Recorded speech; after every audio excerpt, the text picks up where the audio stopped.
Mr. Putter and Tabby Pick the Pears by Cynthia Rylant.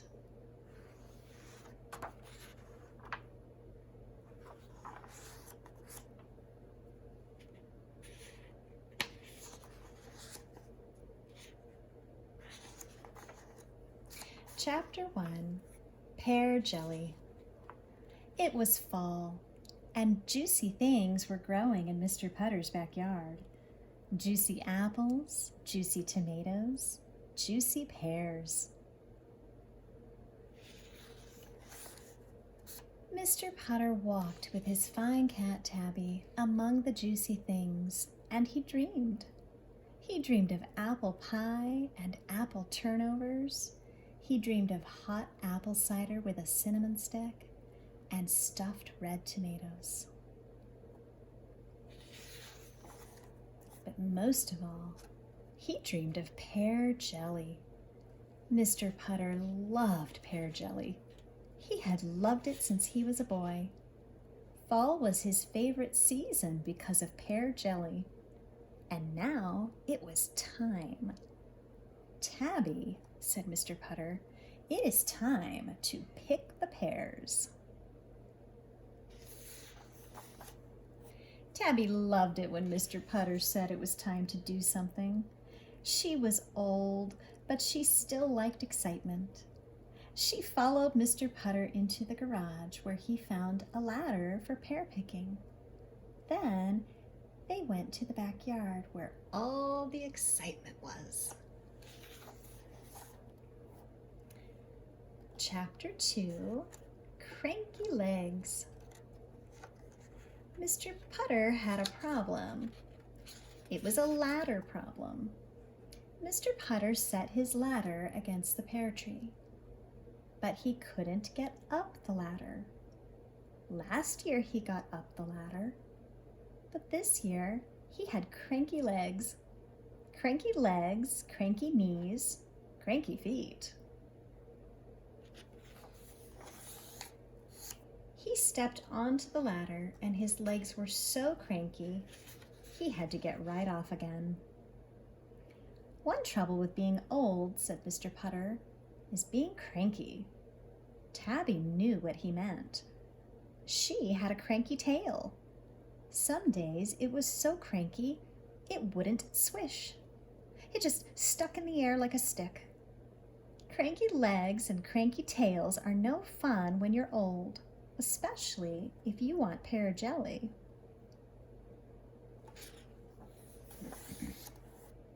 Mr. Putter looked at the pears still in his tree, and he thought. He thought and thought and thought. Tabby curled herself up and waited. She liked excitement, but she could wait for it.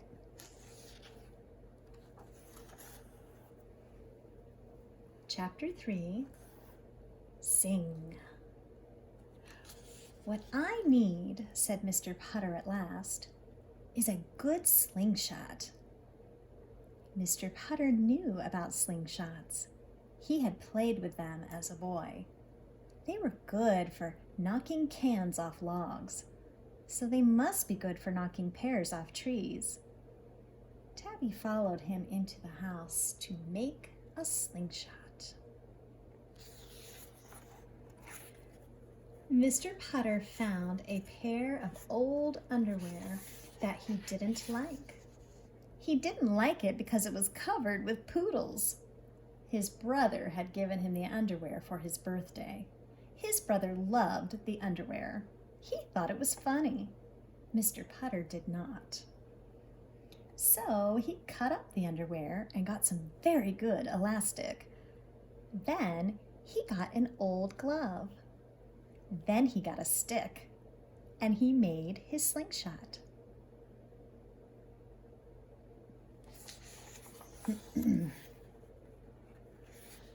Mr. Putter and Tabby went back to the pear tree. Mr. Putter needed something hard and round to sling. Many of his apples had already fallen, so he picked up an apple. He put the apple in the slingshot. He aimed at a pear in the tree and pulled back as hard as he could. Sing! The hard, round apple went flying. Up, up, up, over Mr. Putter's pear tree, over Mr. Putter's apple tree, over Mr. Putter's chimney, over Mr. Putter's house. Mr. Putter and Tabby watched as it flew out of sight. Said Mr. Putter. He picked up another apple. Sing! Up, up, up, over, over, over, out of sight. Wow, said Mr. Putter. He was smiling. He might have cranky legs, but he sure had jiffy hands. He picked up another apple. Sing! Another apple. Sing! Another. Sing!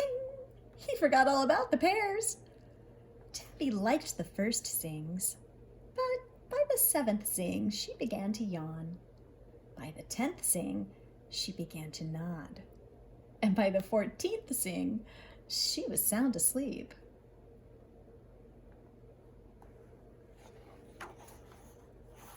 Mr. Putter played with his slingshot all afternoon. He played through tea time. He played through supper time. He played until dark when he couldn't see the apples go up anymore. When he was finished, he had no apples and no pear jelly. He was a little embarrassed. He picked up Tabby and sneaked inside. Chapter 4, Juicy Days. The next afternoon, Mr. Putter and Tabby were sitting on their porch. They were feeling sorry for themselves because they still had no pear jelly. Suddenly, Mr. Putter's neighbor, Mrs. Teaberry, and her good dog Zeke came by. Mrs. Teaberry was carrying a big basket, a very big basket. She said to Mr. Putter, "It is amazing. When I woke up this morning, there were dozens of apples in my front yard, and I don't even have an apple tree." Mr. Putter looked at Tabby. "Amazing," he said. "So I made an apple feast," said Mrs. Teaberry. In the basket, she had 14 apple turnovers, 5 apple pies, 6 apple jellies, and a gallon of hot apple cider with cinnamon sticks.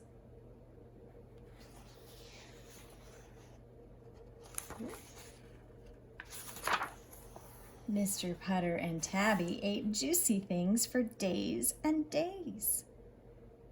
And when he was finishing the last apple pie, Mr. Putter had an idea about those pears still on his pear tree. He would wait for them all to fall off. And then he would get his slingshot and start zinging